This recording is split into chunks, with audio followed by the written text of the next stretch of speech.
काश्मीरमध्ये तुफान बर्फवृष्टी सुरू आहे। हाडं गोठवणाऱ्या थंडीत आणि फूटभर बर्फात उभं राहून भारतीय लष्कर आणि सीआरपीएफचे जवान देशसेवा बजावतात।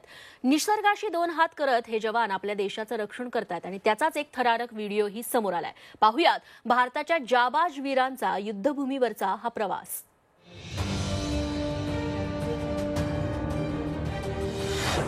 कमजोर वक्त, कमांडो सख्त,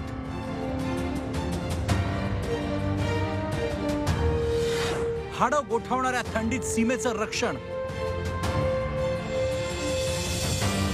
भारतीय जवानांच्या धैर्याला सलाम।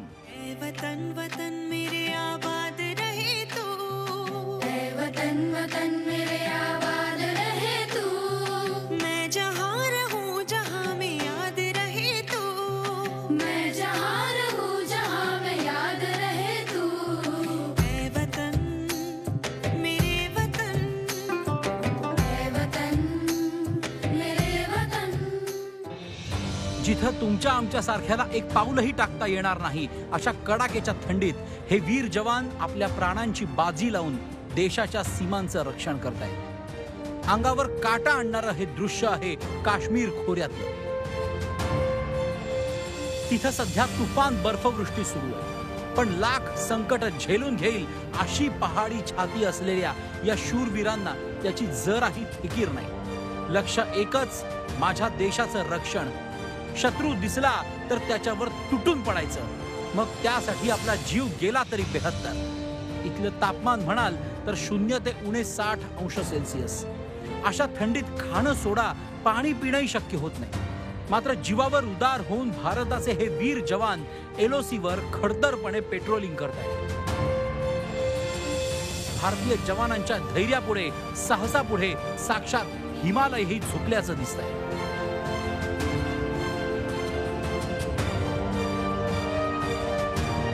तापमान असल्यामुळे, त्याचबरोबर ऑक्सिजनची विरळता असल्यामुळे या हाय अल्टिट्यूडमुळे high altitude pulmonary oedema, high altitude cerebral oedema, त्याचबरोबर वेगवेगळ्या प्रकारच्या जीवघेण्या आजारांना सुद्धा भारतीय सैनिकांना सामोरं जावं लागतं।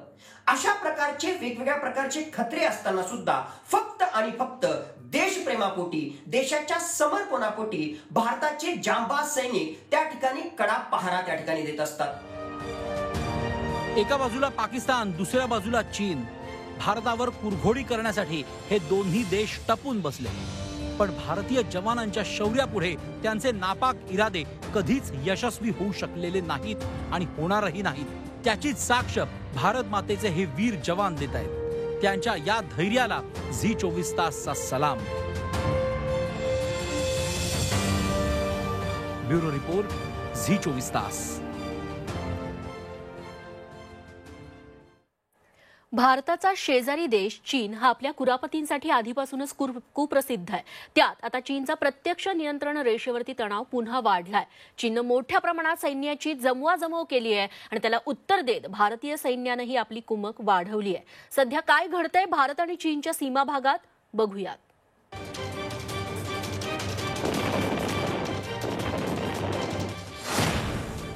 एलएसीवर चीनचे 60,000 सैनिक।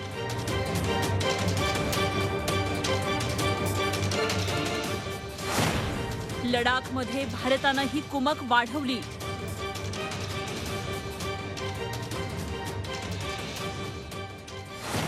पायाभूत सुविधांचीही वेगात उभारणी। लडाखमध्ये कडाक्याची थंडी आणि बर्फ असताना भारत आणि चीनमध्ये वातावरण मात्र तापलंय, कारण चीनचे तब्बल 60,000 सैनिक अद्याप प्रत्यक्ष नियंत्रण रेषेवर तैनात आहेत। त्यांनी कोणतेही दुस्साहस करू नये यासाठी भारतानंही तेवढेच सैनिक लडाखमध्ये तैनात ठेवलेत। सूत्रांनी दिलेल्या माहितीनुसार चीननं आपल्या समर ट्रेनिंग ट्रूप्सचे सर्व सैनिक परत नेले असले तरी अद्याप मोठ्या प्रमाणात सैन्य सीमेवर कायम आहेत। त्यामुळे भारतानं लडाख थिएटर अंतर्गत राष्ट्रीय रायफल युनिफॉर्म फोर्सची स्थापना केली आहे। यामुळे लडाखमधील 14 कोर मजबूत करण्यात आली आहे। कोणत्याही प्रकारच्या धोक्याचा मुकाबला करण्यास सैन्यदल सक्षम असल्याचं सूत्रांनी सांगितलंय। याशिवाय नियंत्रण रेषेजवळील सर्व खिंडी खुल्या ठेवण्यात आल्या, जेणेकरून गरज पडल्यास सैन्याला जलद हालचाली करता येतील। चीनी सैनिक इथे या थंड भागामध्ये राहायला मागत नाहीत, तर त्याच्यामुळे चीन इथे रोबोट्स म्हणजे यांत्रिक मानव यांची तैनाती करतो आहे. एवढंच नव्हे तर अशी पण बातमी येते आहे की चीन आपल्या सैन्यामध्ये त्यांचे चीनी सैनिक तिथे राहायला तयार नसल्यामुळे तिबेटन युवक आणि गुरखा युवक यांची सुद्धा भरती करण्याचा प्रयत्न करत आहे. सैन्याची मोठी कुमक ठेवण्याबरोबरच सीमेवरील पायाभूत सुविधा अद्ययावत करण्याचं काम भारतानं हाती घेतलंय. यात कोणत्याही ऋतूमध्ये सुरू राहणारे बोगदे, 4 रेल्वे लाईन्स, ब्रह्मपुत्र नदीवर आणखी पुलांची उभारणी, इंधन आणि दारुगोळ्यासाठी गोदामं तयार करण्याचं काम प्रगतीपथावर आहे. चीनी सैन्यानं कोणतीही आगळीक केली तरी त्याला पुरून उरेल एवढं सामर्थ्य भारतीय लष्करात निश्चितच आहे. चीननं सीमेवर सैन्य वाढवून एकतर्फी आक्रमकता दाखवली असली तरी भारताची जमीन बळकावण्याचे त्यांचे मनसुबे कधीही यशस्वी होणार नाहीत. ब्युरो रिपोर्ट, झी 24 तास. वळूयात पुढच्या बातमीकडे. सरत्या वर्षाला निरोप देत सर्वांनी 2022चं जल्लोषात स्वागत केलं. लागोपाठ 2 वर्ष कोरोनामुळे त्रासलेल्या जगासाठी नव्या वर्षात एक चांगली बातमी मिळू शकते असेही संकेत संशोधकांनी दिलेले आहेत. ओमायक्रॉन कोरोनाचा हा शेवट असेल, मुळात कोरोनाचा हा शेवट असेल असं शास्त्रज्ञ काय म्हणतात बघूयात हा रिपोर्ट.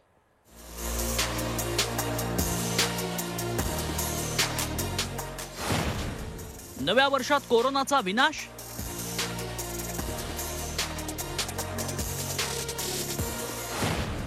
ओमायक्रॉनमुळे कोरोनाचे दिवस भरले?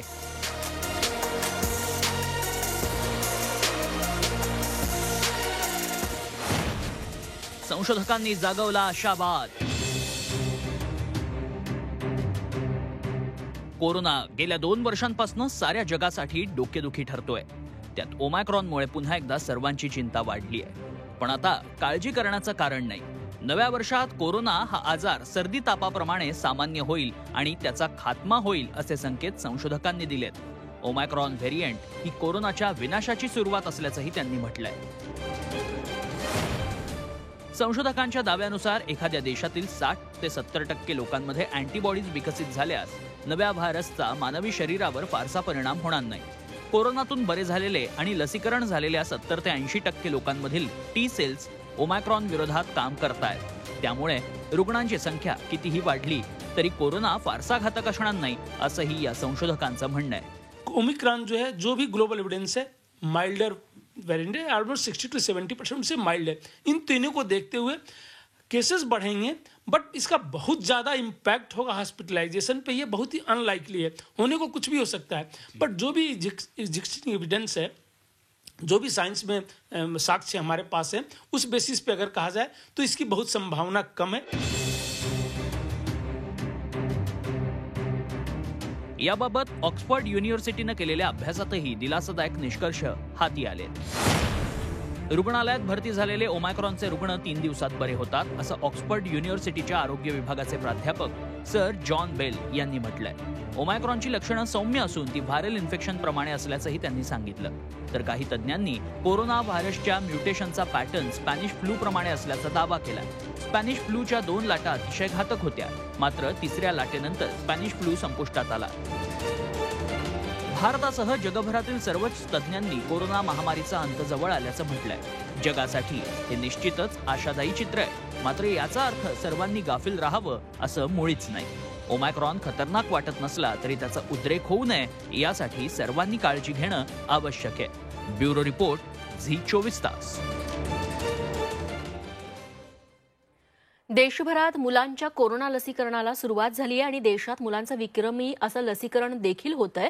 मात्र कोरोना प्रतिबंधक लस घेण्यापूर्वी मुलांनी काही काळजी घ्यायला हवी असा एक मेसेज सध्या व्हायरल होतोय. हळद आणि तुपामुळे लसीचा त्रास कमी होईल असं हा मेसेज सांगतो. काय आहे या व्हायरल मेसेज मागचं सत्य बघूयात. मुलांना लसीपूर्वी हळद तुपाचा खुराक.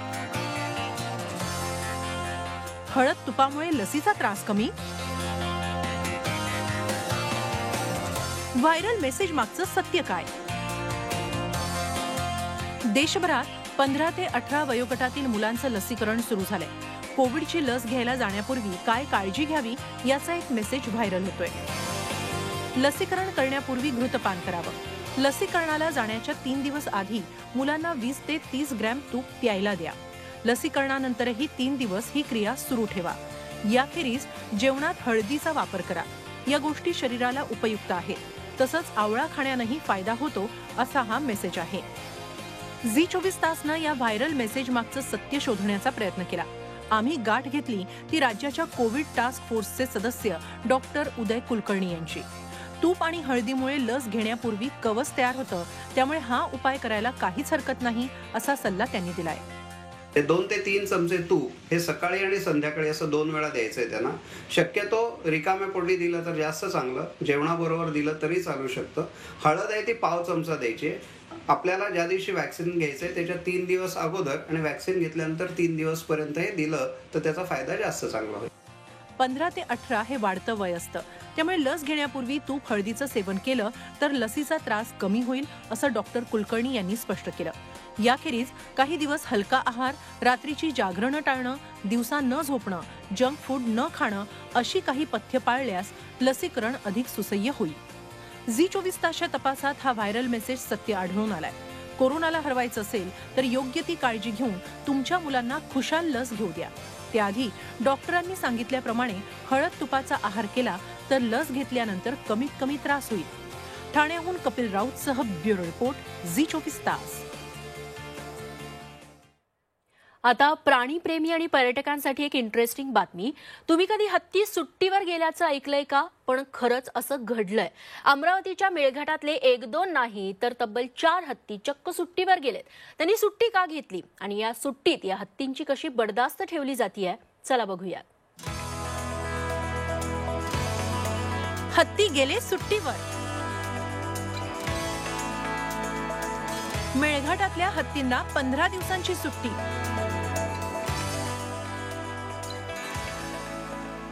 सुट्टी काळात हत्तींना चंपी, तेल मालिश.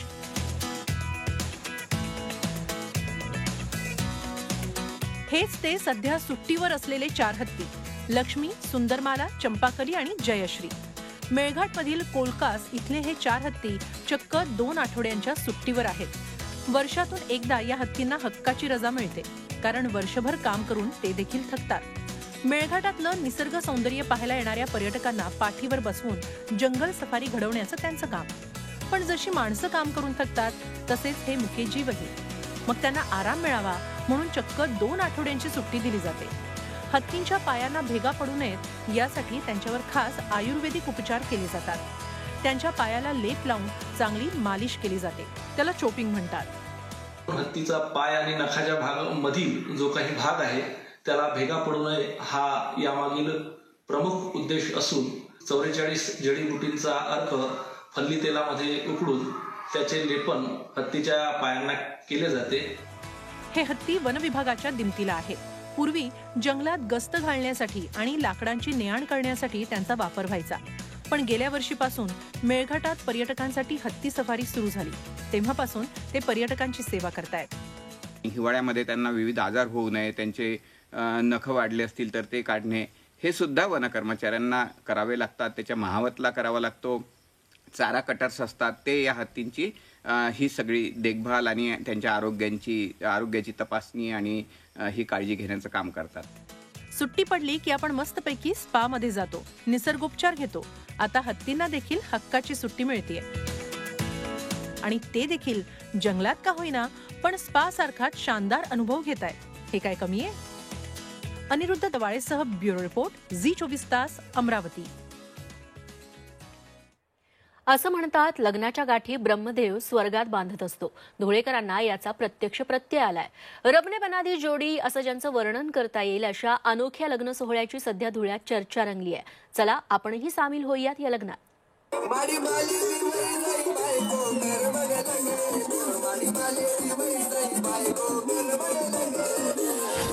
आलिया दारात, अजब वरात. 3.25 फुटांची नवरी, 3.5 फुटांचा नवरा.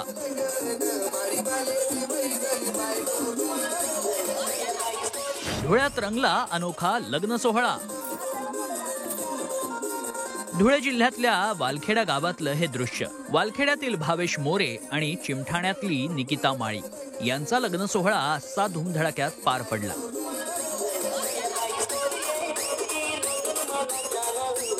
नवरा मुलगा भावेशची उंची 3.5 फूट तर नववधू निकिताची उंची केवळ 3.25 फूट.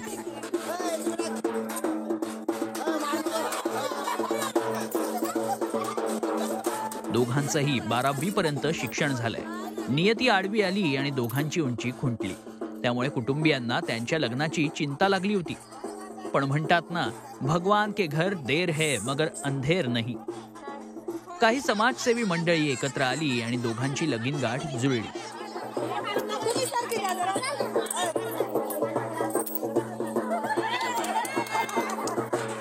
या अनोख्या लग्नासाठी दोन्हीकडचे नातेवाईक, पाहुणे मंडळी, मित्रपरिवार झाडून उपस्थित होते. अतिशय धूमधडाक्यात भावेश आणि निकिताचा लग्न सोहळा पार पडला. सध्या धुळ्यात जिकडे तिकडे याच अनोख्या लग्नाची चर्चा सुरू आहे. शेवटी रब ने बना दी जोडी, हेच खरं. प्रशांत परदेशी, झी 24 तास, धुळे. आता कार प्रेमींसाठी एक इंटरेस्टिंग बातमी. आजवर तुम्ही वेगवेगळ्या कार बघितलेल्या असतील, महागड्या कार्स बद्दल ऐकलंही असेल, पण कधी रंग बदलणारी कार पाहिली आहे का? होय, तुम्ही अगदी बरोबर ऐकलत, रंग बदलणारी कार. BMWनं ही अनोखी कार तयार केलेली आहे. पाहूयात कशी आहे ही अफलातून कार.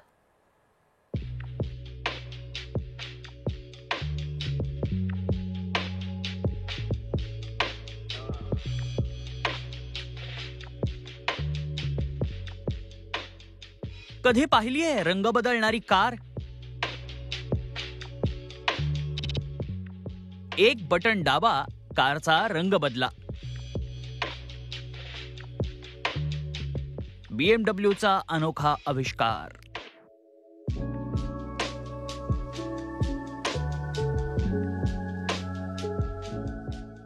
हा कोणताही चमत्कार नाही, तर हा आहे विज्ञानाचा आविष्कार. कार घ्यायची म्हटली की बऱ्याचदा ती कोणत्या रंगाची घ्यावी असा विचार आपल्याला पडतो. कुणाला व्हाईट कार आवडते तर कुणाला ग्रे. पण आता हे सगळे रंग तुम्हाला एकाच कारमध्ये पाहायला मिळू शकतात. पुन्हा एकदा पहा ही कार कशी रंग बदलते ते.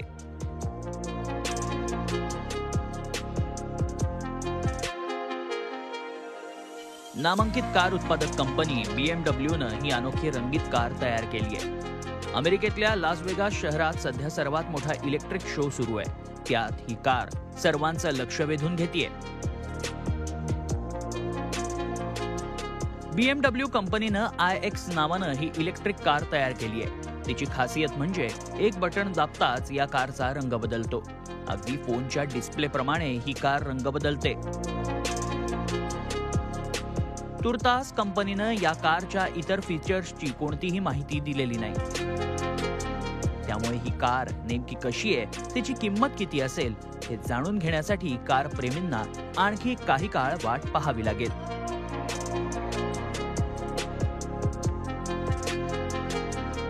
ब्युरो रिपोर्ट, झी 24 तास. आता शेतकऱ्यांसाठी एक मोठी बातमी. ज्या शेतकऱ्यांचं कर्ज थकलंय अशा शेतकऱ्यांना महाराष्ट्र ग्रामीण बँकेनं मोठा दिलासा दिलाय. थकीत कर्जबाजारी शेतकऱ्यांसाठी महाराष्ट्र ग्रामीण बँकेनं बळीराजा तारणहार योजना जाहीर केली. काय आहे या योजनेचं स्वरूप, याचा शेतकऱ्यांना नेमका कसा फायदा होणार, जाणून घेऊयात. शेतकऱ्यांनो, कर्ज थकलंय, काळजी करू नका.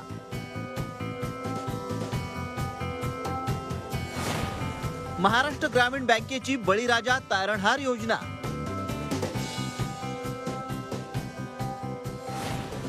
थकीत कर्जाच्या व्याजात 60 ते 75% सवलत. अतिवृष्टी, अवकाळी आणि कोरोनाचं संकट यामुळे राज्यातला शेतकरी पुरता उद्ध्वस्त झालाय. कर्जाचा बोझा वाढल्यानं आत्महत्यांचं प्रमाण वाढलंय. या संकटातून शेतकऱ्यांना बाहेर काढण्यासाठी महाराष्ट्र ग्रामीण बँकेनं बळीराजा तारणहार योजना जाहीर केली आहे. यामध्ये थकीत कर्जदार शेतकऱ्यांना थकीत कर्जाच्या व्याजात 60 ते 75% एवढी सवलत दिली जाणार आहे. राज्यातील 28,000 शेतकऱ्यांना या योजनेचा लाभ मिळेल. त्यामुळे शेतकऱ्यांचे जवळपास 250 कोटी रुपये वाचणार आहेत. 2007-8 पासूनच्या थकबाकीदारांना बळीराजा तारणहार योजनेचा लाभ मिळू शकेल. जवळपास न आकारलेल्या व्याजामध्ये 60 ते 75% घसघशीत सूट देऊन पुन्हा शेतकऱ्यांना नवीन कर्ज प्राप्त होणार आहे. जुन्या कर्जातून मुक्ती देऊन नवीन कर्ज देण्याची एक संकल्पना आपल्या महाराष्ट्र ग्रामीण बँकेच्या अध्यक्ष सरांनी जाहीर केलेली आहे. शेतकऱ्यांनी महाराष्ट्र ग्रामीण बँकेच्या या योजनेचं स्वागत केलंय. मात्र थकबाकी भरल्यानंतर बँकांनी शेतकऱ्यांना तात्काळ नवीन कर्ज द्यावं अशी अपेक्षाही त्यांनी व्यक्त केली आहे. त्या संधीचा सर्व शेतकऱ्यांनी फायदा घेणं गरजेचं आहे आणि बँकेनं देखील जे काही शेतकरी भरणा करणार आहेत, कर्जाची परतफेड करणार आहेत, त्यांना 1 एप्रिलपासून छोटी मोठी कर्ज देऊन त्यांना सुद्धा त्यांनी न्याय देणं गरजेचं आहे. सध्याच्या घडीला शेतकऱ्यांवर अनेक राष्ट्रीयकृत बँका, पतसंस्था, सहकारी बँकांचं कर्ज आहे. आता महाराष्ट्र ग्रामीण बँकेप्रमाणे इतर बँकांनीही शेतकऱ्यांसाठी अशा योजना लागू करणं गरजेचं आहे. तरच खऱ्या अर्थानं बळीराजाची कर्जाच्या विळख्यातून सुटका होईल. ज्ञानेश्वर पतंगे, झी24 तास, उस्मानाबाद. सह्याद्रीची उंची म्हणजे